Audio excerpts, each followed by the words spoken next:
Hello, Poleeno Multimedia viewers. Aha, Kwadwo Wiafe,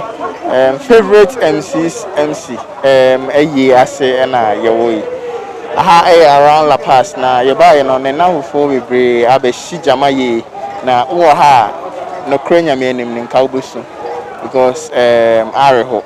say nipa omone no edi agro say na we film na the performance a motane ne ye no omo display wa ha no areho Menya Salinko actor e mention a ye betwetwen ko Salim ba che mo aka o Poleeno Moti Lino mejo so me ba no me hu se nsu no abu ye pa Wiafe wadamfo yeah men kan say me boss wa adwuma mu ana e babo ntene nso a o ye madamfo o ye me boss e babo ntene o ye madamfo je ba na yes no me hu se o ka group of namfofo bi a mo hijama gidigidi a nsu kra to mo hu se nsu to na mo gina mu na mo hijama ye not yes na motane ne ye dwuma bi sei mini ama men da wase bebre am say Kwadwo Wiafe ayo obi a openipa asem ohu obi a opena asem at the first time obi share obi na ni nyina ne say bana ye ba ye ase amene ne namfofo ene ne school for sa no nyina ne say we nye time I was Salinko I didn't say gunebo even the old students were calling me honorable but my man on and command all because I know Kwadwo Wiafe say we are extrovert to an extreme point na and then die this you know if you are so the last respect ya dia ehia pa enti obeto ye say ye gina nsuo mu anya ye ne ahye da afọ ye ho emom nsuo no na eto na ye ntimi nya ne sa wo se ye de ye ho gimu bi na ye di agro ne bi nti de wa si kasa ne de na che se odo a omo wo ma Kwadwo Wiafe enti na omo gina nsuo a eto mu a omo display jama o ha ye be post ni nyina ma so nya bi ahwe Brad, when was the last time I would say unya nenkana say obra na oboss nenka? Yo menka ne say menua no time I made it nenka eye time na ye shoot boys abre me de nature boys abre ni bi and he was like oh boy me bedru hosese here oh boy Kofi Asamoah adjuma boss so me pass here whenever he meets you sir na otiem meneno last interview ye no Neat FM and sana achemi zo ne councilor Lutro tun so aye bia eba out a mante ninka bi ma odi frame ti menene last interview was on Bishop Bernard Nyarko ni wo no nya ye no kura wo ye na mu no 2 days time ana hosting me won Neat FM na menene kasa ya obusa me kwan ya Bishop fa so a okoye and I was like, oh, Bishop Wono, and yes, sudden death, na oyare, no the way. But Kwadwo's own had been the sudden, death for me ever because Kwadwo who ordinary video be a Kwadwo nyo be a oye boring cry. Nka me ba ho because you hu the video ne Councilor Lutrot and I think TV3 dating rush lady be an argument be koso and didn't answer near in it say we free tina me ba say o yare da ho ana say o hia nkwanhia bi a man free mu professor nkwanhia de man te so hia ka nkwanhia na o hia nkwanhia yare na me te say o yare be 2 weeks and o the free ne yare no hu yare ko media na me friend no na me na ka sponsorship once be wan pick me call at o say me te say we from tea me hu yare kra e de ko that be so yare kakra be 2 weeks no different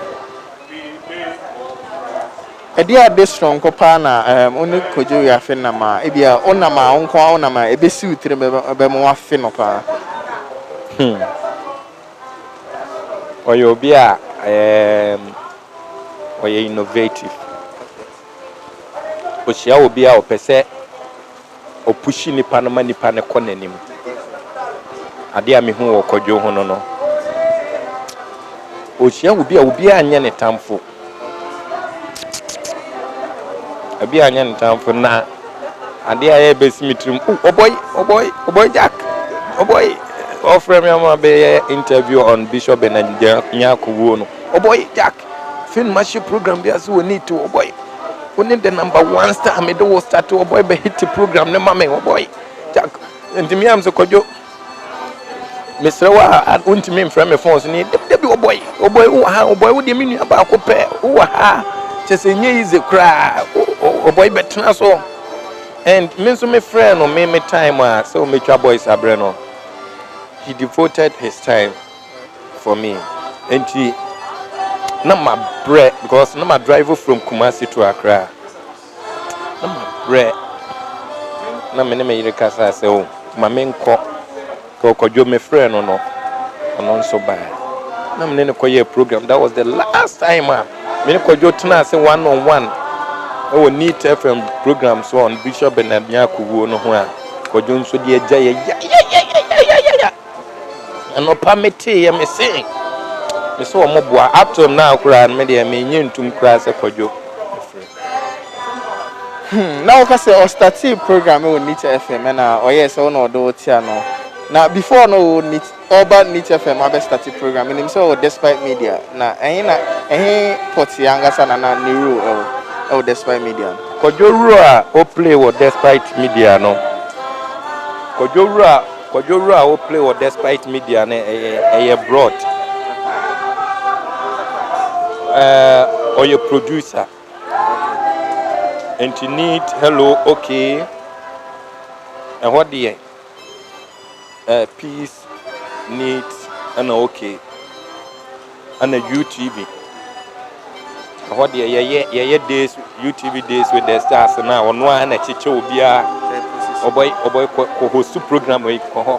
news time co-host oh boy oh Kwadwo Yashra there Yahra de na haso are hui but before Bejai honorable Salinko amane free hakra no you be bisa 1 or 2 questions be ebia wo trima opesi emusa na you be bisa ma bra na oyobi awaware me kra yeah oyobi awaware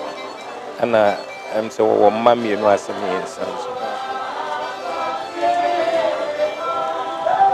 o final words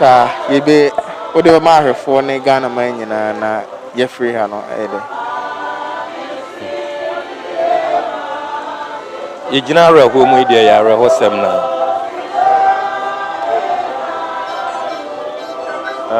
afutu a me de bema Ghana fo nyina ne se ye behwe ya pomudine mu nsem ye ana corona preventive measures no ye behwe na ye di so ana biom ye hu nyame se nyame ye baako o de aside de biam kasa aside ye boni a ibedi nyame na wonim se ye nipa o de anwea na boy yen o hwa anwea dotie akonipa ye mu a de nsonsono ba be dotie ya timisi da me etenam dotie ya ye timi de ye chance didim nti definitely nyame nim se boni de bi wo ye ho nti we Matthew 7:7 na osi bisame na me de be ma wo hwehwe na abehu obomu obebio se ono papa wo fie da bia sa quotation we meka na se papa no o sori anopa no wa musa ne hwe na ko school I think say o ma na nye papa nim so ye stubborn de ba no pa sori na ko busa ne school fees and wa feel say our responsibilities also for feeling ti mesre anuanom ne adofo say o de obone nketenketi nyina achi no wo ye dotie nti ye de abone beba o mu ne mom hunu se awurade nko a ene odwa ne kobia me ka se bayifo ho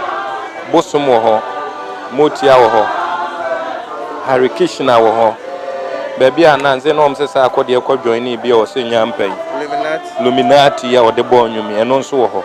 se sa niam we wo ho de ase na nyame wo ho nti obi anye ntum se nyame wo ho ma obi na ada jitum se nyame wo ho na yemfa no ofa ne ya o se de ogimedian se wo wumpa obenya da nkwa nyame nim se definitely obewu se Kwadwo kwa awokoyi definitely so baby o obi onim say there is another life nti enipa de oye de ya se beko obeko na mum so obefa awurade na wu a wanya long life awo eternal system ni munti no mesro bibia se eboni achi no yemfa nyame yema ne hu se ye papa ene no na onkoso an crying nyame mo obi a ho ban emfiri owu boni a ewo 2020 mu ewo Jesus di mu adomnenti amen nyame mo obi a ho ban emfiri yare boni bi ewo 2020 for all kono ye kan yare a edi ntre he organ ha anase wiase afa na nyina COVID-19 ne din for coronavirus minyane nti ya na se ensem bi nenam social media say COVID ene ye bra panya odi free mu what be bisa Poleeno meda was one thing I was here sharing so ne say me mente bibisa one but ade was here sharing so ne say me am gina me nso nchen COVID ana won so a wo hwem no won so nchen COVID ndi say COVID na de obi kwa enye huro ana enye se me kan